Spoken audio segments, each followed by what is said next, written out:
Merhaba. Bugün insanlık için en heyecan verici ve geleceği değiştirebilecek enerji kaynağından bahsedeceğiz. Füzyon enerjisi. Düşünün ki dünya nüfusu hızla artıyor. Teknolojik cihazlar her gün daha fazla enerji tüketiyor. Ve fosil yakıtlar hem sınırlı hem de çevreyi kirletiyor. Peki insanlık bu enerji açığını kapatmak için ne yapabilir? İşte burada füzyon devreye giriyor.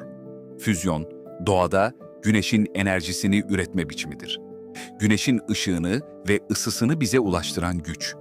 Aslında atomların birleşmesiyle ortaya çıkan bir enerji türüdür. Peki bu mümkün mü? Bilim insanları yıllardır bunu yapabilmek için çalışıyor. Ve son yıllarda oldukça önemli gelişmeler kaydedildi. Füzyon enerjisi, iki hafif atom çekirdeğinin yüksek sıcaklık ve basınç altında birleşerek daha ağır bir çekirdek oluşturması ve büyük miktarda enerji açığa çıkarmasıyla elde edilir. Bu süreçte yan ürün olarak sadece helyum ve çok az radyoaktif atık ortaya çıkar. Yani nükleer fisyonun aksine füzyon çevreye neredeyse hiç zarar vermez. Günümüzde en çok üzerinde çalışılan füzyon yöntemi tokamak adı verilen bir cihazdır. Tokamak, plazmayı manyetik alanlarla hapsederek sıcaklığını milyonlarca dereceye çıkarır ve bu sayede atomların kaynaşmasını sağlar. ITER ve JET gibi dev projeler bu teknolojiyi test eden en önemli araştırma merkezleridir. Ancak füzyon enerjisini kontrol altına almak kolay değil. Sıcaklık ve basınç öyle yüksek ki herhangi bir malzeme bu plazmayı doğrudan tutamaz. Bu nedenle bilim insanları manyetik hapsedici sistemler ve özel soğutma teknolojileri üzerinde yoğunlaşıyor. Peki neden bu kadar heyecan verici? Füzyon enerjisi birkaç büyük avantaj sunuyor. Birincisi, sonsuz kaynak. Füzyon için kullanılan yakıtlar, örneğin döteryum ve trityum, deniz suyunda bol miktarda bulunur. 2.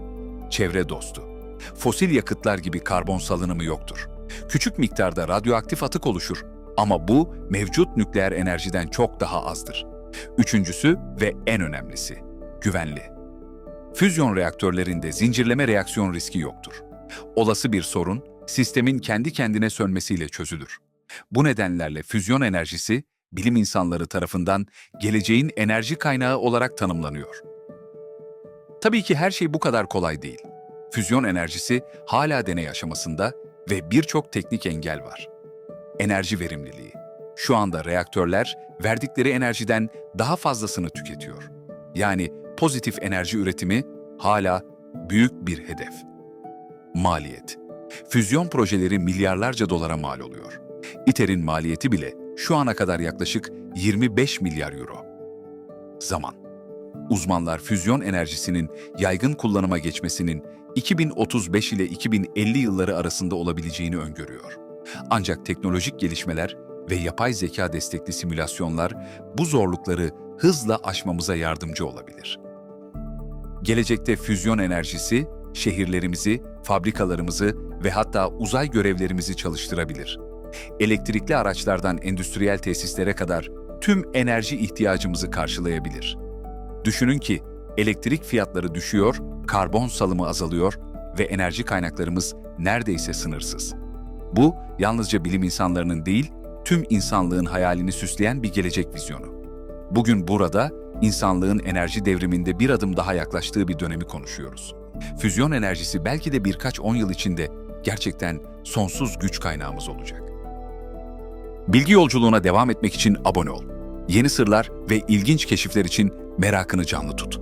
Bir sonraki videoda görüşmek üzere.